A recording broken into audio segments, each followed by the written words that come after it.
Having interviewed a lot of people who've spoken directly with the ETs and asked questions about that, one of the most common responses is that we are you, you are us, we are one. And the fact is, most people who report ETs see them in some humanoid form. It might be little grays, it might be tall grays, it might be people that look just like us, but they're almost always humanoid. And contactees are told over and over again that we share a common heritage.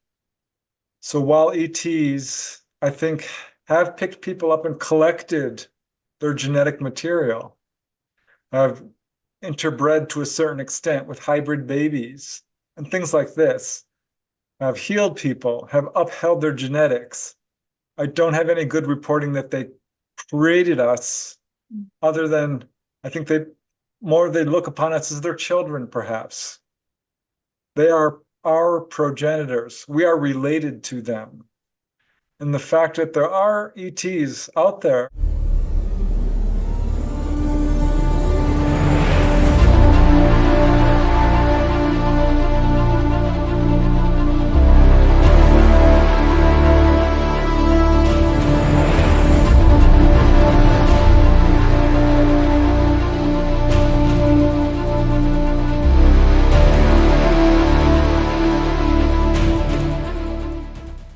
Hello and welcome here to a new episode of Alien Contact. I'm Alexandra, and as previously announced, I have a very great interview guest today. It's an honor for me to welcome Preston Dennett today. Hello, Preston. Hey, hi, thanks for having me on. I'm excited. So, let's start with the first question. As I said, I have a lot of questions. I've already watched a lot of your videos, but my German viewers don't know you yet. So I would like to ask you to introduce yourself first. Thank you.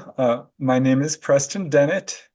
I am number 5 of 6 children in my family, so we had a large family. And I grew up not believing in UFOs. I was skeptical, was very much interested in science, subjects like biology and astronomy and these sort of things. But everything changed for me in 1986. I was 21 years old. Turns out my older brother Mark, had seen a UFO. And that got me interested in this subject. And I found out that quite a few people in my circle of family and friends and coworkers had had encounters. So that's what got me involved in this field. I was never expected in a million years to be researching UFOs and aliens. But once I found out my brother had had a sighting, 2 sister-in-laws, several friends, and people that I worked with, I ended up buying every book I could find on UFOs, as you can see, and just joining every UFO organization, and things kind of snowballed from there. You said 1986. When you were 21 years old, that was such a, let me say it, a key moment. The sighting of your brother, have you had an encounter there before, or have you already had an encounter there, or was this thing about your brother this key moment where you became interested in this topic? I had no sightings growing up. It was my brother's sighting that got me interested in this. He was with 2 friends and saw a classic flying saucer. It had colored lights all around it, a dome on top, was very quiet, was at treetop level, very low, and he chased it in his car down the street, not far from where we lived. So when he told me this, I was shocked. I couldn't believe it. And that's what got me involved in this field. That's when I started buying books. That's when I joined every UFO group. I became a field investigator for MUFON, the Mutual UFO Network, and started writing articles on this subject. I started attending UFO meetings.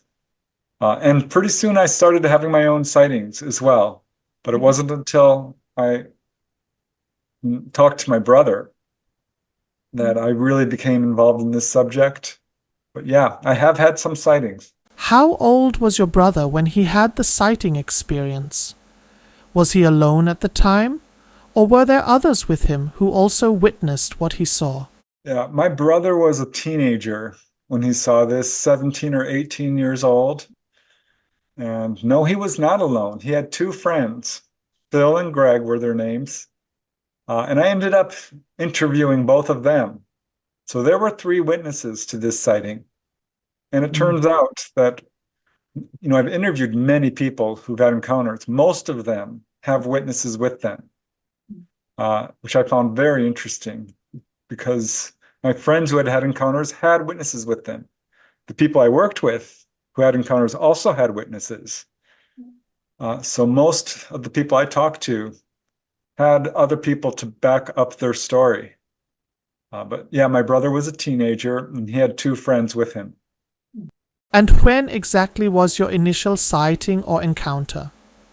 Additionally, I am aware that you delve into the subject of lucid dreams and out-of-body experiences. Indeed, that intrigues me greatly, as it aligns with my interests as well. Oh, that's wonderful. As soon as I started investigating UFOs, I started having out-of-body experiences as well. So those kind of came at the same time. But my first UFO sighting was a little bit later. It was after about 5 years of studying UFOs. And it was in July of 1992 that I had my first sighting. I was driving home late at night and I saw what I thought was a bird come swooping down towards my car. And I realized it wasn't a bird. I thought maybe it was a firecracker because this was during July, the 4th of July, people celebrate with firecrackers. But this was an orb, a very small ball of light, about that big, which came down and hovered in front of my car and stopped. I stopped the car and it moved back and forth 2 or 3 times, stopped again. It was intelligently controlled. I don't know what it was. It wasn't anything normal. And then it darted up very quickly. And that's all I remember. In fact, I forgot about it. I don't remember driving home. I think I had missing time, is what I'm trying to say, because it wasn't until some months later that I remembered that sighting. And that ended up being the first of many that year, 4 or 5 sightings later that year, mostly of lights. But yeah, the out-of-body experiences is something I've had a lot of as well. And that kind of came at the same time, which I don't think is a coincidence. I think they're connected. Did you have any out-of-body experiences prior to your first sighting or encounter? Were you able to determine if your out-of-body experiences became stronger or increased in frequency after that initial sighting or meeting with the intelligent orb? No, I had the out-of-body experiences before the sighting, but it was at the same time I started investigating UFOs, and it was something I pursued very vigorously. I really wanted to have an out-of-body experience because I had read about it. And my mother, had passed away a couple of years earlier, and I was very curious about life after death.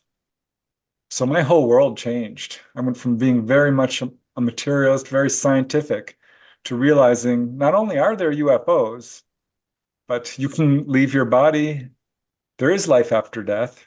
I ended up meeting my mother on the other side. So once that sighting happened, I was definitely already having out-of-body experiences, but it escalated greatly. So yeah, I do think they're connected. It was so for me that I had such experiences at a young age.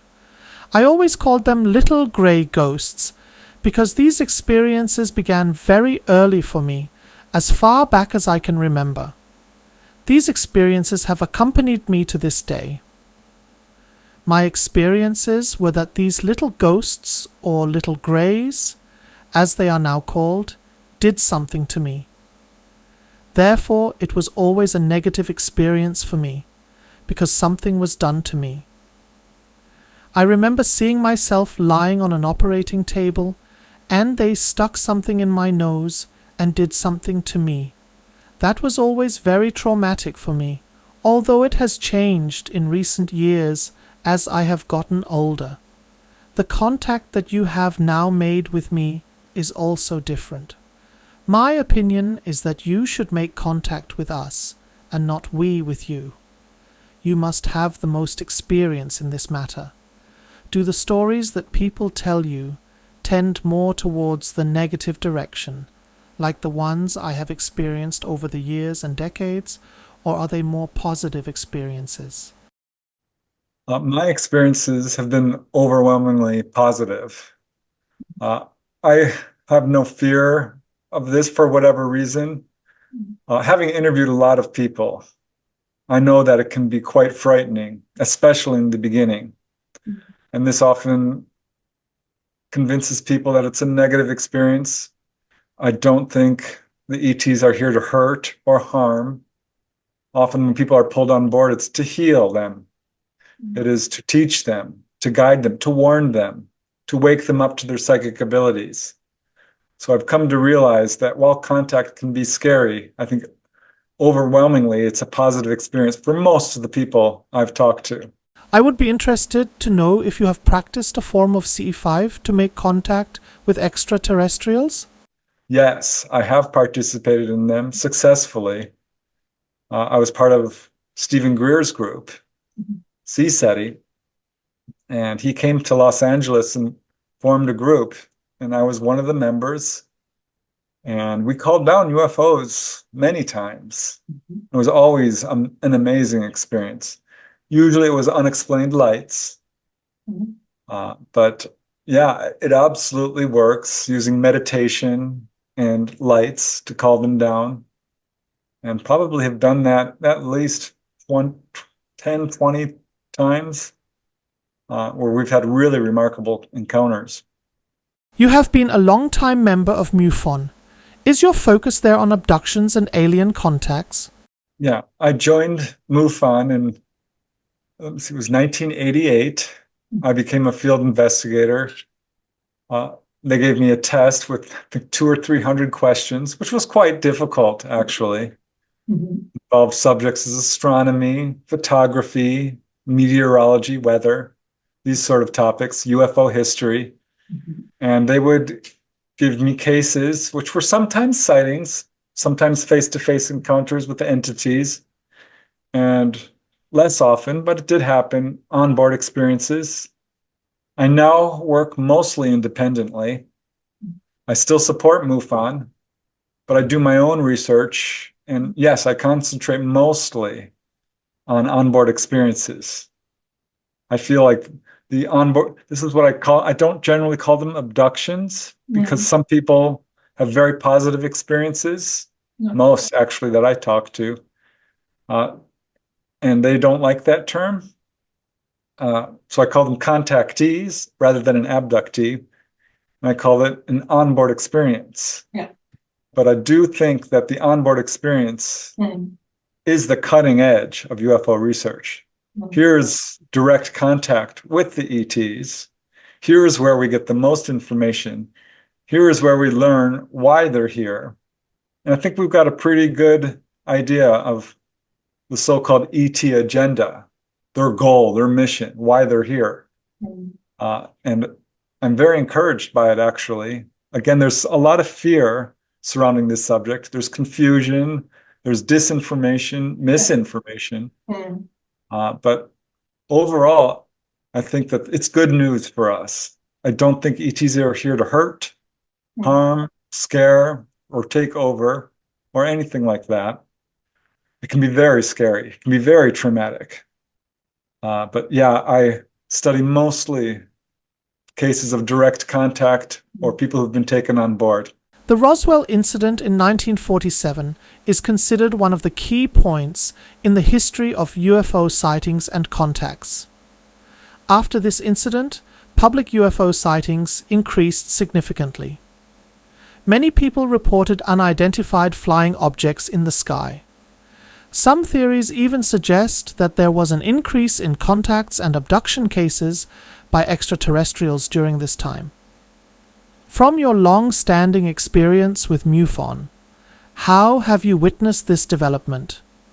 Were you able to establish a connection between the Roswell incident and the subsequent sightings, contacts, and abduction cases? What insights can you contribute from your perspective? Yes, in one word, yes. I think it's very interesting because we know UFO activity reaches back to prehistory. We can see this with Egyptian hieroglyphs and ancient writings in India and cave paintings and wood prints and Renaissance paintings. The Romans called them flying shields. So UFOs have been around for a very long time.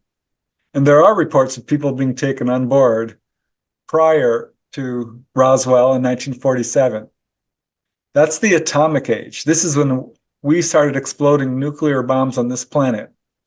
And right when that happened, the number of onboard experiences increased dramatically.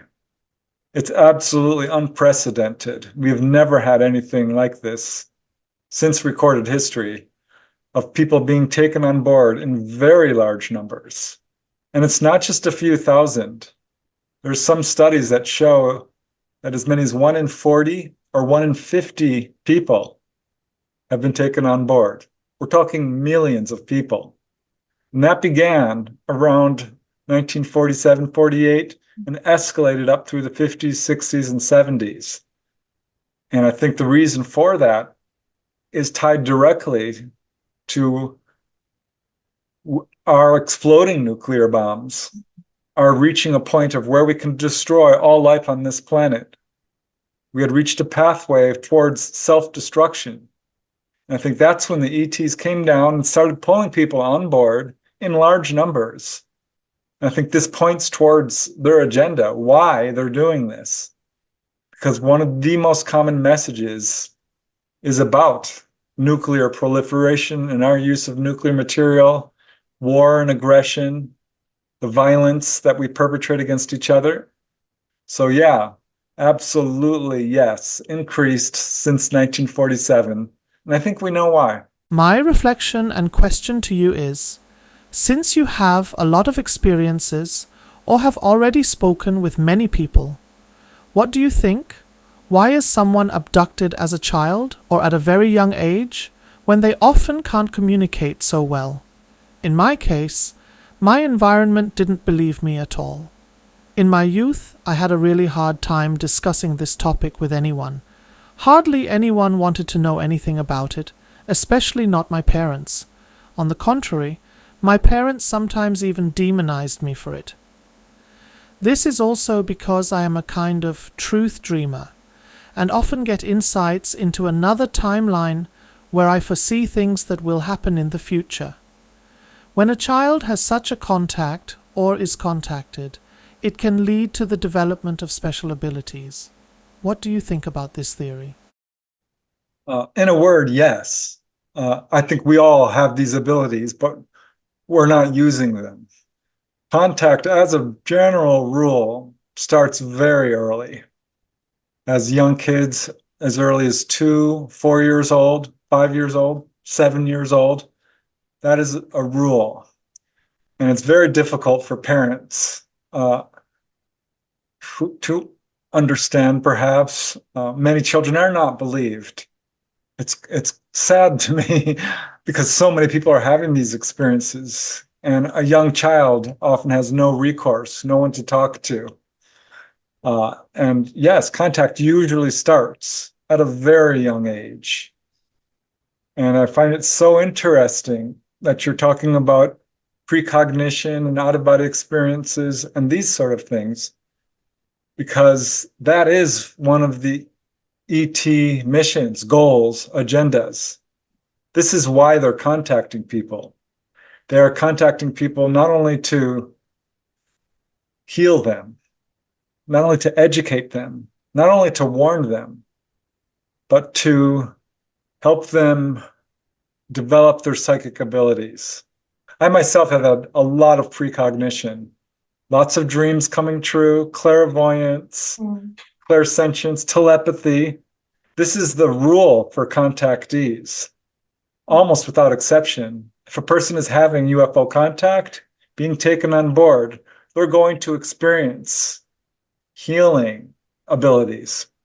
They're going to experience out-of-body experiences, astral projection. They're going to experience precognition. They might have mediumship abilities, the ability to communicate with ghosts, a wide variety of psychic experiences. And I think this is intentional. I think this is one of the reasons we really need to step back and not fear these beings, because they are trying to wake us up to our own abilities, which are largely latent in most people, but anybody can do it. And I think the ETs know this. So yeah, they're pulling people on board and in essence, teaching them or enhancing their psychic abilities. Communication with ETs is almost always telepathic. That alone gives people the practice and the ability to start exercising psychic abilities. So yes, I think they're very much connected.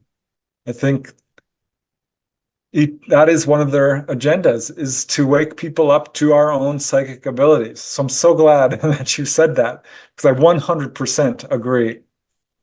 Next, I'd like to ask about your earliest experiences with this topic. I understand your brother also had an unusual sighting at a young age. How did your parents and other siblings react when he shared this? UFO phenomena were still quite taboo at that time. You mentioned being shocked initially when your brother first told you about his sighting.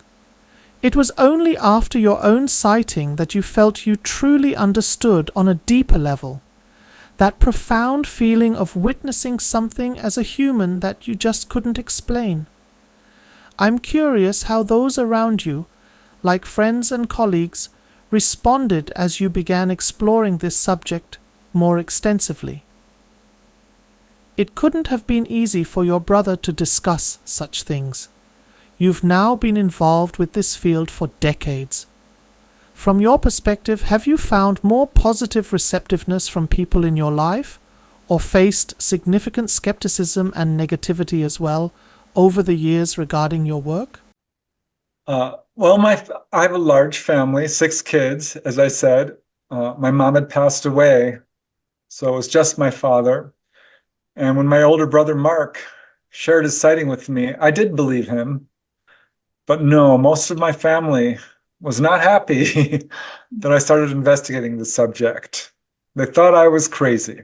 They really did. No, my sisters were okay with it. We're a close family. We're very loving. We communicate. So they didn't reject me, but we definitely had some heated discussions. It divided the family a little bit. But I continued my research and I had the evidence. I started to bring, cases that were undeniably true, with multiple witnesses and photographs and landing traces and all kinds of evidence. And one by one, all my family members came around and realized, oh yeah, he's not crazy. UFOs are real. It was a journey. It took years. But there was many times that I would talk about this at a party, perhaps, among friends, and people would laugh at me, or I'd be ridiculed, or they just wouldn't believe, or they would walk away. They did not want to hear it. It makes some people very uncomfortable because this is a belief, a subject that really goes right to the core of who we are. This is like religion or politics. It defines us and our place in the universe. So it can be very difficult, particularly for skeptics or people who have no knowledge of the subject, to understand it. So I had a little bit of a hard time in the beginning, but as you know, I've never had any, what would I say, embarrassment. I was never embarrassed to talk about it. I was never shy about talking about it. If you didn't believe me, that was your problem. No. So I would talk about it at work. I would talk about it to friends, family. I was very aggressively pursuing knowledge on this. And if you told me you didn't believe, I would make sure that you had the evidence, that you had the information to make an educated opinion. So yeah, it was a difficult in the beginning, but as the decades passed, this subject became much more accepted over the years. Today, it's much more accepted than it was back in the 1980s. So it's a lot easier now. People don't laugh at you, roll their eyes, and turn away. They're genuinely interested. So it's much easier now. But in the beginning, it divided my family. And it took a while for everyone to understand that, nope, I'm not crazy. This is real. You've clearly accomplished a great deal within the field of UFO UAP research over your career. Your work seems to have extended well beyond traditional organizational frameworks. I'm curious to learn more about the pathways through which clients and cases typically reach you. As you mentioned, in addition to publishing work, you also conduct independent research. Do most inquiries still come through MUFON, or have clients started finding you more through your books, articles, and YouTube channel in recent years? How would you compare the impact of more traditional research avenues like MUFON versus your self-generated outreach methods? I'm also interested if you've noticed any differences in the nature or quality of cases received digitally versus through more analog means of contact. I appreciate you sharing your expertise. Most of my cases from referral from people I've already worked with. It started out with family, friends, and coworkers, and then it turned out to their friends and their family and their coworkers. So I started to build a network. And while initially, in the beginning, I did work with MUFON and got cases from them, I began to work independently. And I've done a lot of radio shows and podcasts. I've been on television several times. I have a website. I'm on Facebook and other social media platforms like YouTube. So I get a lot of people contacting me who perhaps heard me on a show like yours, or maybe read one of my books, or perhaps heard me speak at a convention or a UFO group. I do support MUFON. I do still subscribe to their journal. I attend their meetings. I've spoken for MUFON many, many times. So I'm still definitely associated with MUFON. But my own research is largely independent. And I get most of the people I talk to are people that have heard about me from either, again, seeing me on TV or hearing me on the radio or watching my YouTube or contacting me on Facebook or reading one of my articles. I've had many articles published in the MUFON Journal and many other magazines. So people come to me from many different ways. I mean, I can be out at the grocery store or the bank or the post office, and the subject comes up. And the next thing I know, here's a person who's really looking for help because they've had experiences. So there's a very interesting synchronicity, coincidence that occurs. Over and over again, I see this. It can be just pure chance, pure synchronicity that brings people to me. I wonder about that because that happens a lot. But yes, many different ways people come to me. I find it very fascinating.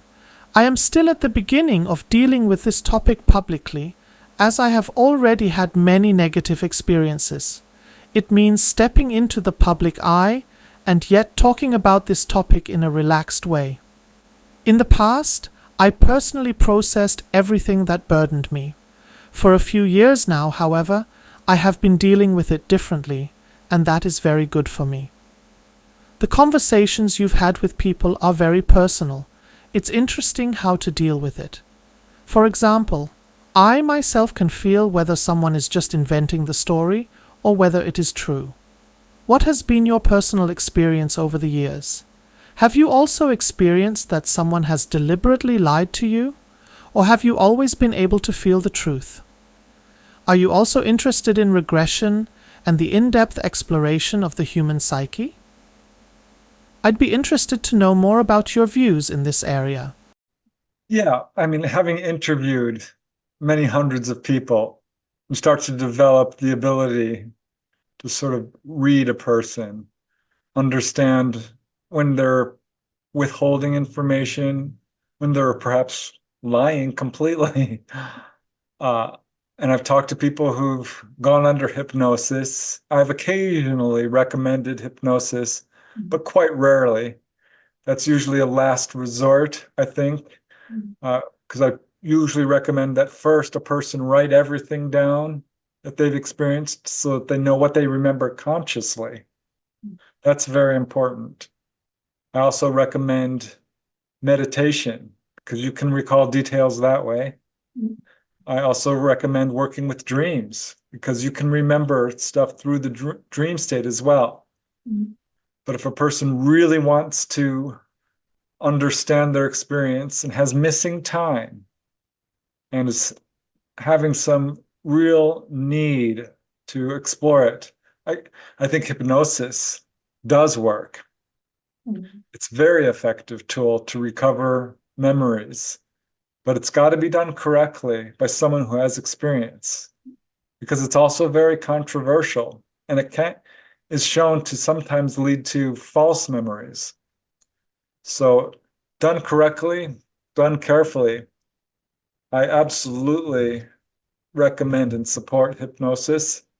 Most of the people I've worked with have some conscious recall. So I don't generally recommend hypnosis if you have no memory whatsoever of any encounters. But if you've had, some memory of direct contact with grays, then yes. And yeah, I've developed my own ability to read people to a certain extent. I thank the out-of-body experiences for that, because that ignited my own psychic abilities, where you do get some telepathy. You can kind of tell what a person's thinking a little bit. And we go through a very careful process of vetting a person when I interview them. So it's not just, accepting their story at face value.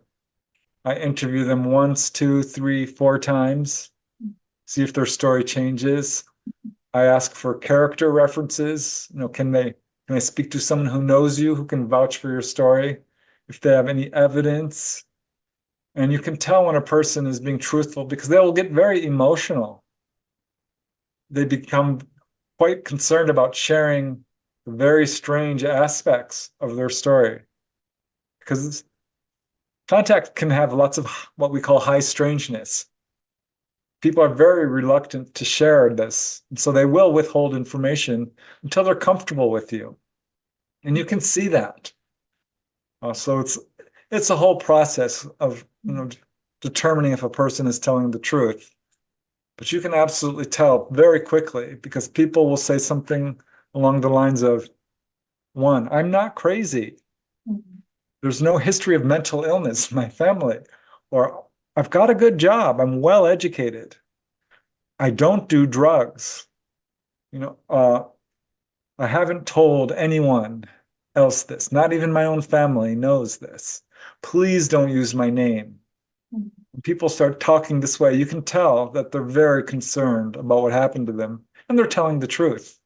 You had mentioned dreams earlier, and since that is also a topic that has interested me from a very young age, I would like to ask you a few questions about it.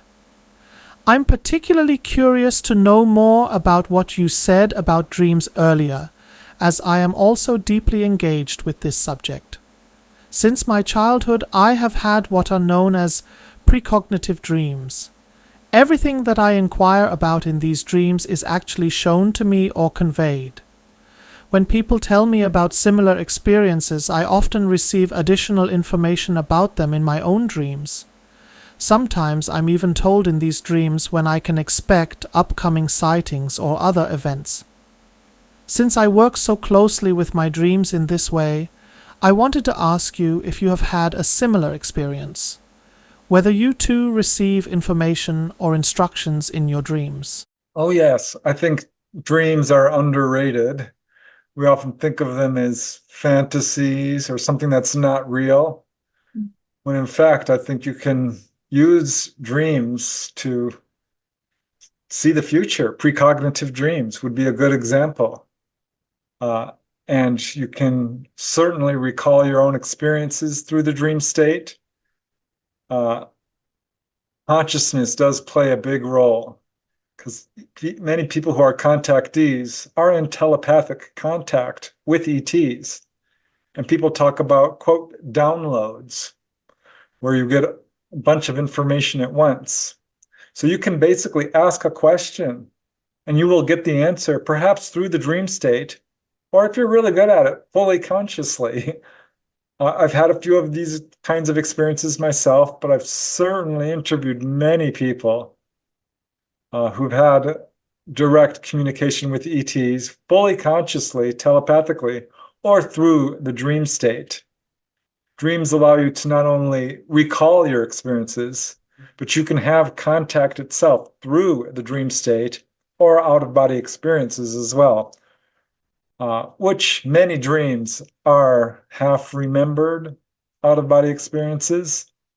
When people are having flying dreams and going places and meeting loved ones or ETs, these are often real experiences.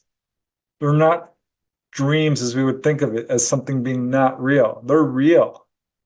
So I think we need to take a second look at dreams and what dreams really are, because they're much more important, I think, than perhaps mainstream psychology gives them credit for. It's much more than just reflecting your dreams, or rather your desires and your fears.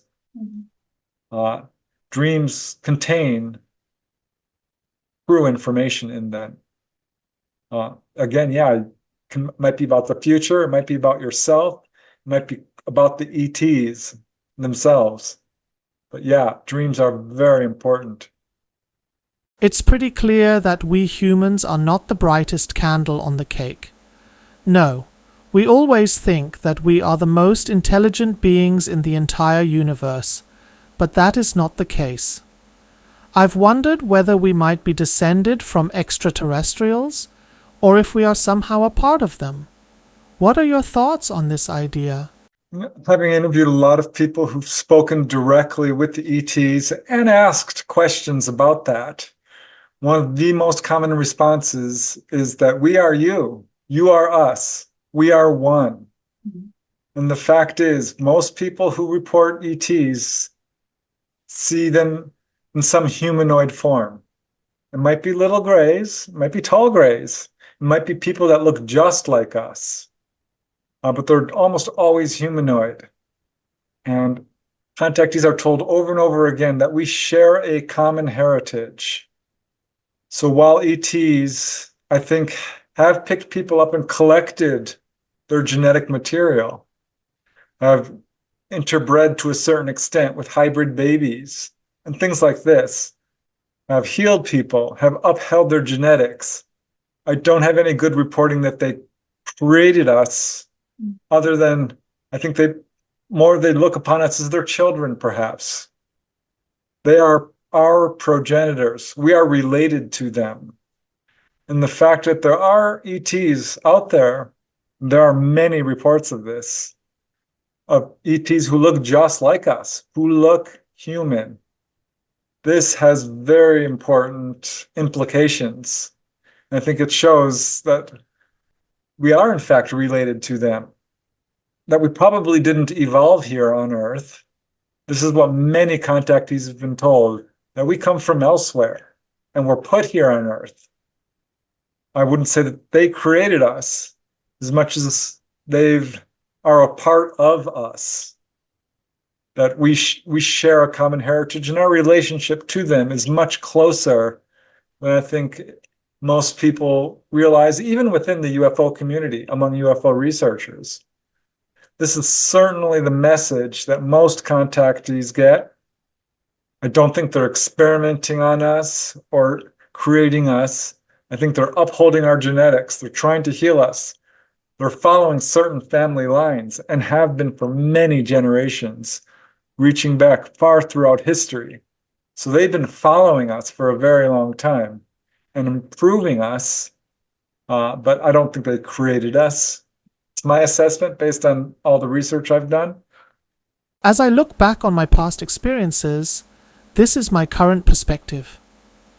Surely the extraterrestrials want to enrich our way of life with what they are doing. Perhaps we just misunderstand it, because as humans we have had so many fears projected onto us through the media, other people, and our upbringing. That's why we are so afraid of everything we don't know. We were never informed about such topics. As children, we always viewed things with respect, which was helpful but also intimidating. Religion and upbringing have strongly influenced our path. Under the given circumstances, should we simply assume their intentions towards us are positive? Through our conversation and the thoughts I had before, and when I look back, I am truly convinced that there is indeed good contact with extraterrestrials, and that the contacts we have experienced or are experiencing in this whole scene are positive. The contact is benevolent, and that is what we should see. I also think that this is a good conclusion, and that we should convey it outwards as well. So we should say that no matter what experiences we have, we should always view them from a distance. We should not be afraid of any experiences, but simply approach them, perhaps a bit reserved, and look at them from a different perspective, remain open to many things. In order to have experiences as well, because I think fear simply hinders us from many experiences we could have, I am completely grateful to you for sharing your perspective with us. You have had very, very many experiences, many decades already. I am very grateful that you took the time to talk to me about this topic today. These questions, which were more in my direction, were very important to me. I think it's great that you answered them so personally. Thank you very much. Yeah, it was a real pleasure and an honor. Thank you very much for the opportunity. I appreciate it very much. Thank you.